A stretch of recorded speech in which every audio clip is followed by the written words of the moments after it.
Hi everyone, happy Friday. It's Miss Carlye and I'm here with another book for First Chapter Friday. Today I am going to be reading Confessions of a Class Clown by Arianne Costner. So this is about a middle schooler named Jack, who is, as you can guess, the class clown. And he has a YouTube page that is getting popular, full of jokes, but the problem is he wants a collaborator, a friend to help him make these silly videos with. Unfortunately, he has a lot of friends online, but not a lot of friends in real life. So we are going to start with the first chapter, which is called Just Trying to Keep Things Interesting. T-Rexing is an art understood by many, yet mastered by few. It starts with a squat. Most people skip this important step.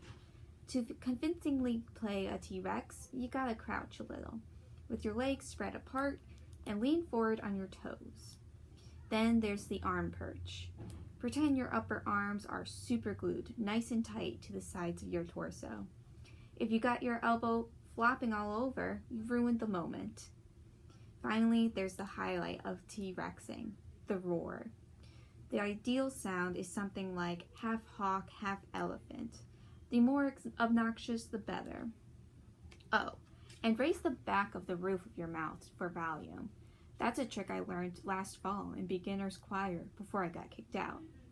I sang too loud apparently, proof that the trick works. You might be asking yourself, who is this rare genius speaking to me? And how has he mastered the art of T-Rexing at such a young age? Nice to meet you. I'm Jack Reynolds. Making a fool of myself is my life's work. I figured that in middle school, you're gonna look like a doofus anyway. You might as well own it. I burst into first period English, wearing green checkered socks and my hoodie strings scrunched tight so my nose peeps out of a small clothy circle. I perch my arms at my sides and wiggle them around. It's not my best roar, a little heavy on the hawk, but it does the trick. Most people smile, some laugh, and some roll their eyes, but most smile, and that's the important part. I can't claim I invented T-Rexing, but I'm the one who made it popular here at Franklin Middle School. I've made lots of things popular. Marshmallow sniping, bubble wrap scarves. I have to say though, that T-Rexing is my crowning achievement. Just 2 weeks ago, I posted a video of me T-Rexing through a Joann fabric store, and it already has over 4,000 views on MyTube. MyTube, by the way, is basically the world's greatest app. It's like if YouTube and Instagram had a better looking child. Jack, Miss Campbell, looks a little like a candy cane this morning in her red and white striped shirt. She presses her honey-colored bangs against her forehead like she usually does when she's frustrated.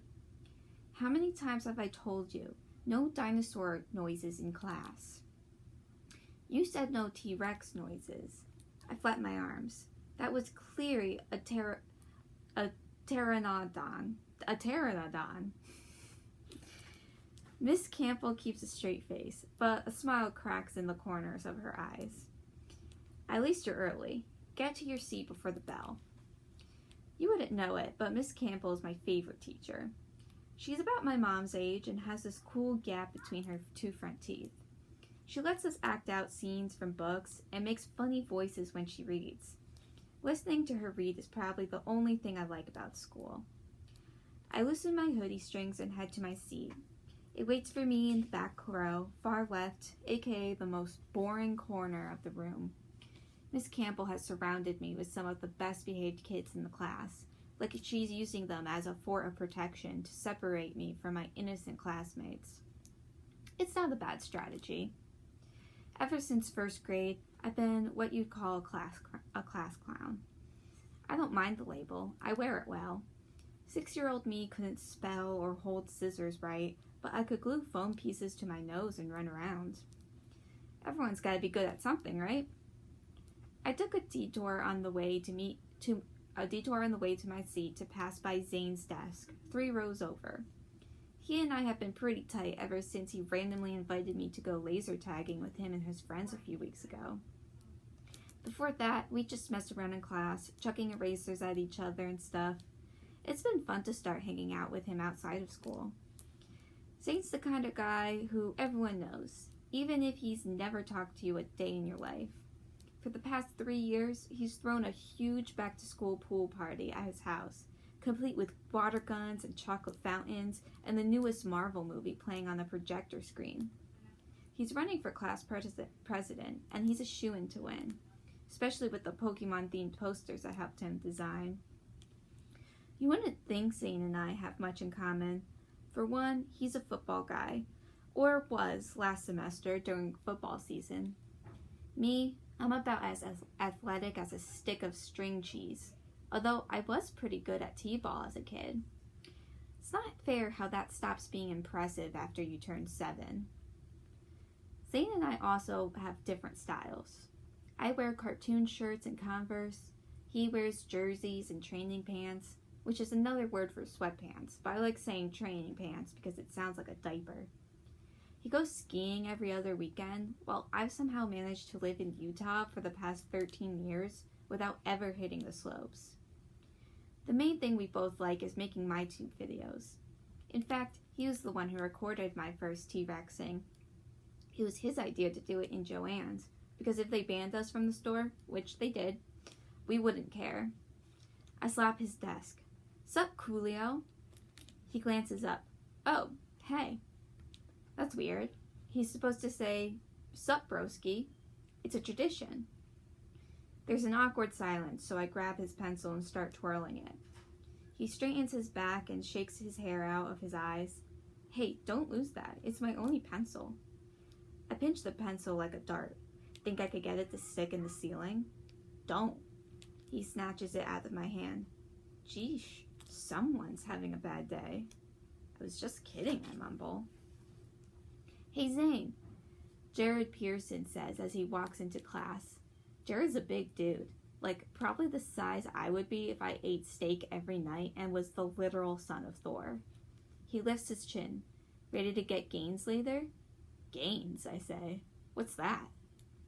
Zane twirls his pencil, which is pretty hypocritical since he just got mad at me for doing the exact same thing.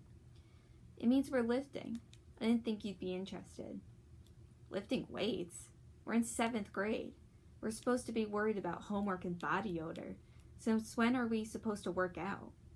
Still, I'm annoyed I wasn't invited to get these gains, as uninteresting as it sounds.